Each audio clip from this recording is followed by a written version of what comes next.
Passamos a palavra à nobre senadora Lúcia Vânia, grande representante do Estado de Goiás. Senhor presidente, senhoras e senhores senadores, foi apresentado na semana passada, na Comissão de Assuntos Econômicos, o relatório elaborado pelo senador Armando Monteiro sobre o projeto de lei do Senado número 106 de 2013, complementar, de autoria do senador Paulo Bauer.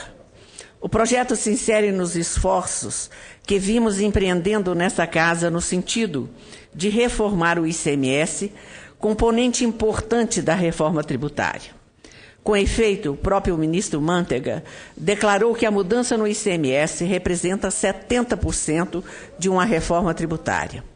Muito embora a União concentre cerca de 74% da arrecadação, mesmo assim, começamos a reforma tributária justamente com o principal tributo dos estados e não com os tributos da União.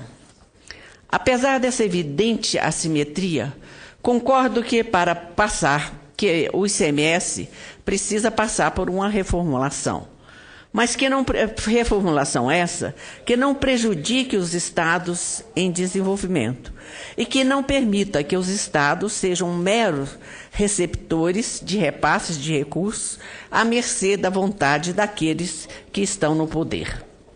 Apresentei na Comissão de Assuntos Econômicos 5 emendas ao PLS 106 de 2013, de autoria do nobre senador Paulo Bauer, das quais 2 foram integralmente acatadas e uma foi parcialmente aceita. Fizemos um trabalho de fôlego, juntamente com a Secretaria de Fazenda do Estado de Goiás, a quem eu, aliás, parabenizo, na pessoa do então secretário Simão Cirineu, para aprimorar o texto do referido PLS. Na emenda número 2, propusemos que o cálculo de compensação a ser concedida aos estados seja feita pela Secretaria da Receita Federal, conjuntamente com o Conselho Nacional de Política Fazendária, CONFAS, para ser aplicado no exercício seguinte. Não se admite que um tributo que seja do Estado seja avaliado pela Receita Federal sem a presença do Estado.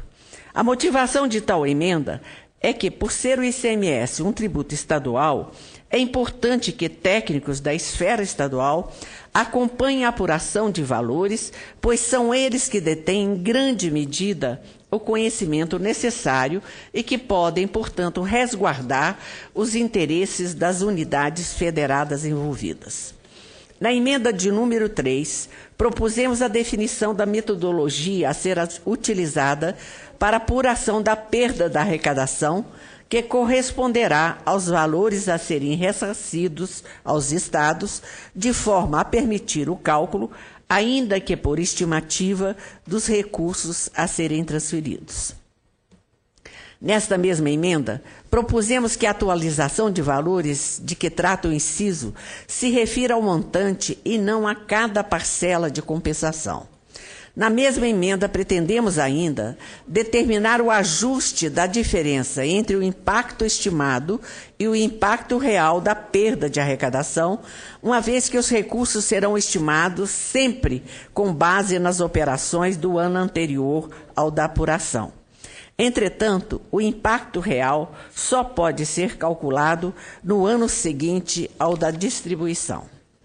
A emenda de número 5, de minha autoria, pretendeu consignar valores crescentes de compensação ao longo do período, iniciando com 3 bilhões de reais ao ano e culminando em 12 bilhões de reais a partir do 7º ano, após a redução das alíquotas. O ilustre relator, senador Armando Monteiro, ao acatar parcialmente essa emenda, fixou em 3 bilhões de reais a dotação inicial do Fundo de Compensação de Receitas para a prestação do auxílio financeiro aos estados, adotando o critério da variação do PIB apurado pelo IBGE para definição dos valores para os exercícios seguintes. Caso essa emenda tivesse sido acatada integralmente, haveria maior razoabilidade na proposta, uma vez que a queda das alíquotas será feita de forma gradual, aumentando as perdas de arrecadação no sentido inverso. Os estudos realizados apontam que, da forma como está, teremos sobra de recursos nos primeiros 4 anos e insuficiência de recursos a partir do 5º ano. Por este motivo, propusemos o escalonamento de valores. Concluo, senhor presidente e senhores senadores, ressaltamos que procuramos, durante todo o processo, garantir que os estados emergentes de nossa federação, nas quais se inclui o meu estado, o estado de Goiás e os demais estados da região centro-oeste, mantenham sua plena capacidade de desenvolvimento econômico e social, para que possam, também no futuro, continuar contribuindo para o PIB com crescimento acima da média nacional. Era o que tinha a dizer, senhor presidente. Muito obrigada pela paciência.